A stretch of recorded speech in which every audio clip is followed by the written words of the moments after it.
Menteri Agama telah mengeluarkan surat edaran nomor 15 tahun 2020 terkait panduan ibadah saat new normal diterapkan.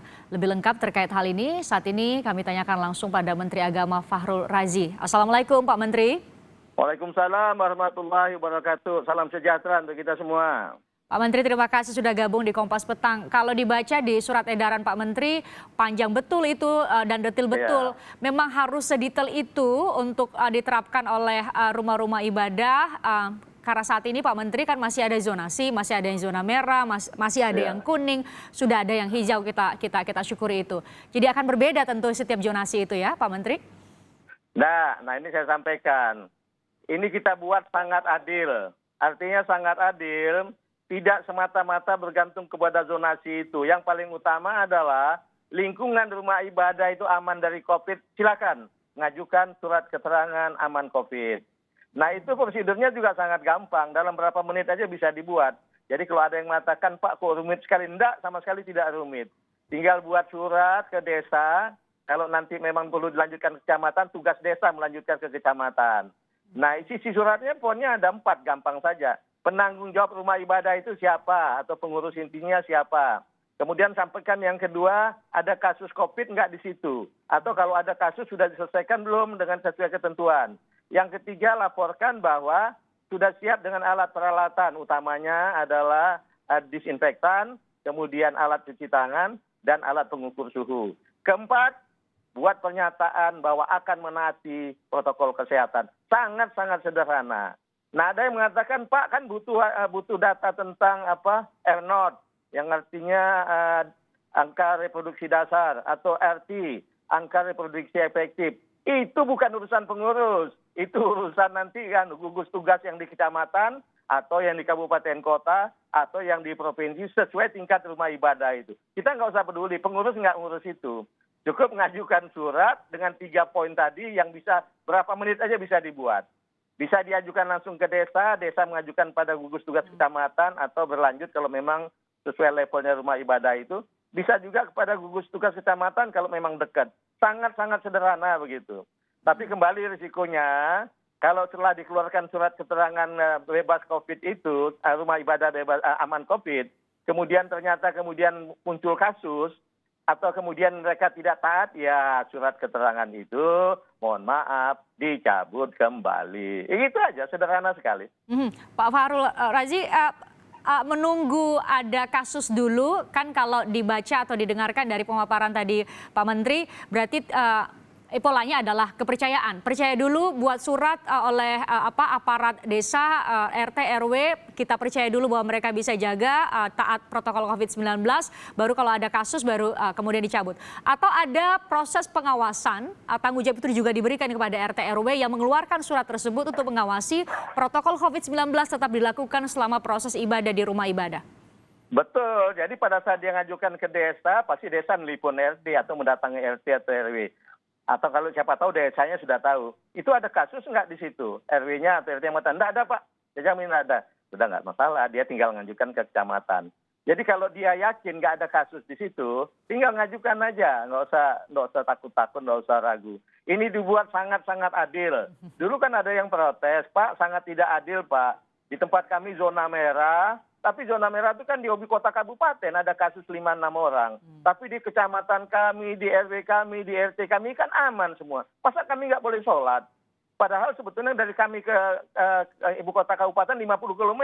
Nggak adil sekali Pak. Nah ini kita buat sangat-sangat adil gitu. Tapi risikonya tadi, kalau ada kasus kita cabut. Kalau nggak taat kita dicabut tentu oleh gugus tugas. Nah gugus tugas ini saya informasikan, gugus tugas kecamatan adalah camat, dibantu dengan semua yang terkait. Aparat TNI, aparat kesehatan, aparat polisi, tokoh-tokoh agama, dan sebagainya. Jadi gugus tugas kabupaten juga begitu. Sangat sederhana lah, sangat gampang. Jadi kalau dibilang, Pak nanti harus ada ketentuan R0, ada RT, ada zona, itu bukan urusan pengurus. Itu urusannya gugus tugas tingkat kecamatan, kabupaten kota, atau provinsi sesuai tingkatannya. Enteng-enteng aja, alhamdulillah lah. Kalau Pak Fahrul buat surat edaran, berharap itu enteng-enteng saja, tapi secara empirik mungkin akan mengalami kesulitan karena fakta yang terjadi beberapa daerah, Pak, yang sudah positif saja, yang sudah dirawat di rumah sakit saja bisa lari, dia bisa kembali ke rumahnya karena menurutnya rumah sakit tidak nyaman. Atau kita tahu bahkan kemarin terjadi ada yang positif tapi dia ikut sholat misalnya, atau yang positif tetap ke gereja misalnya, dia ngotot untuk tetap ke gereja. Artinya tanggung jawab besar sekali di pengelola rumah ibadah ya, Pak Fahrul. Betul sekali, tapi kalau rumah-rumah ibadah hanya sekitar RT RW, kita tahu kenal sama satu sama lain kok. Kalau ada yang kena, kita sudah pada tahu itu, oh itu dia kena.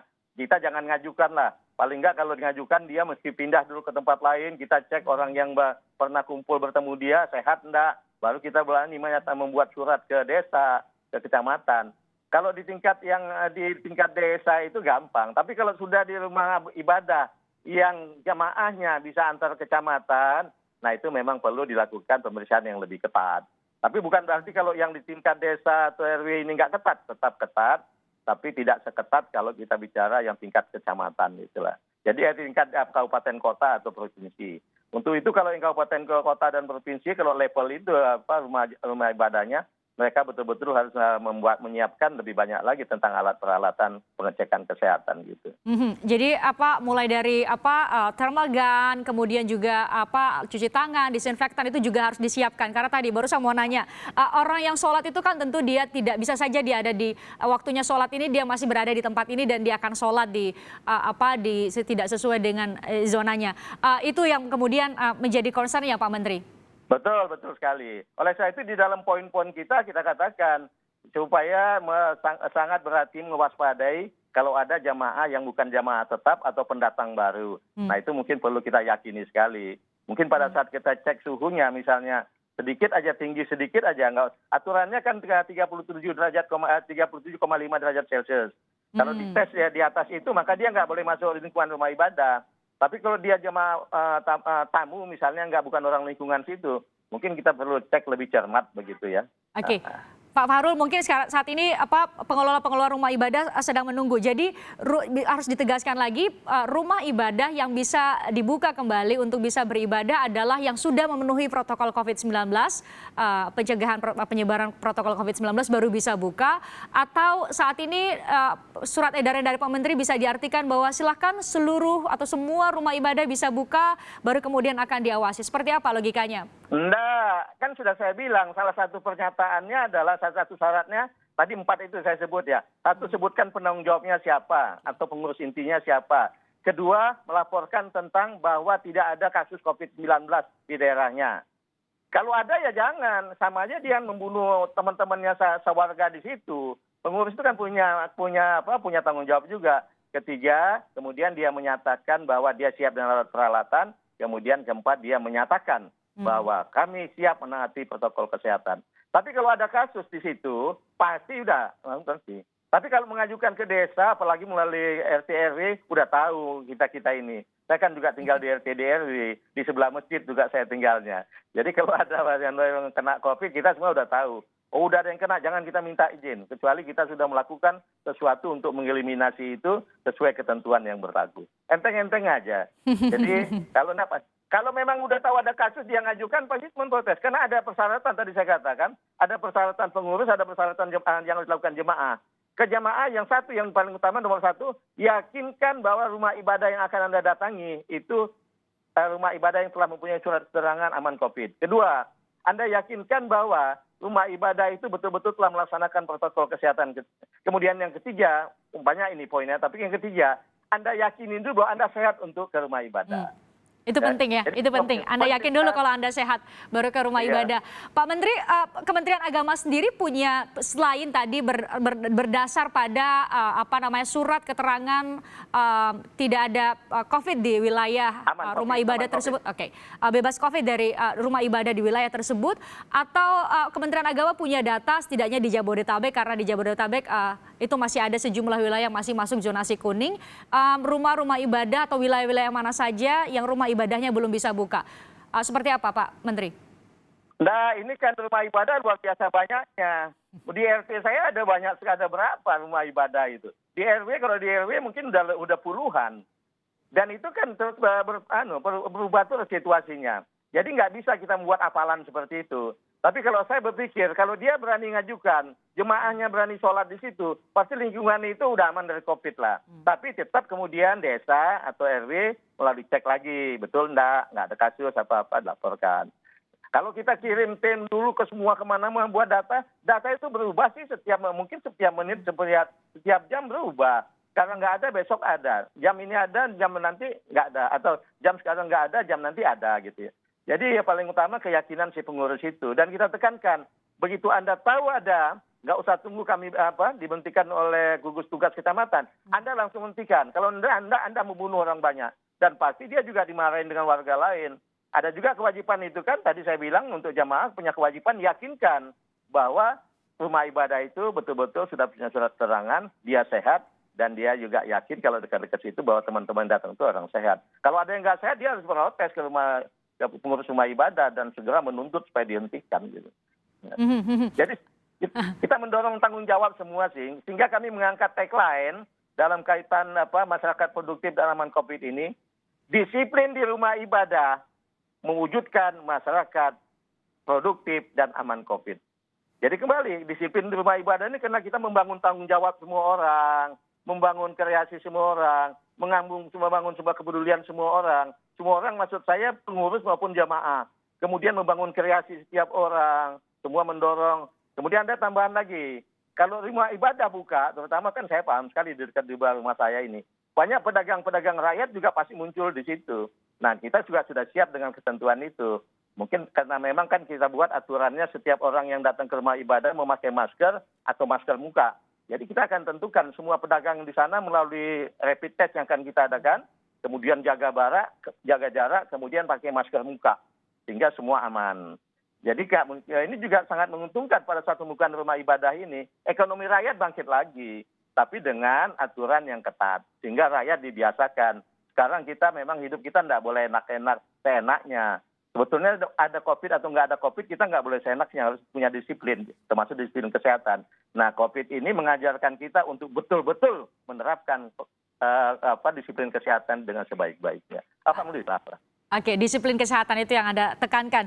Berarti Pak Fahrul Raji, saat ini rumah ibadah yang mau buka kembali ibadahnya harus mengajukan syarat. Jadi tidak bisa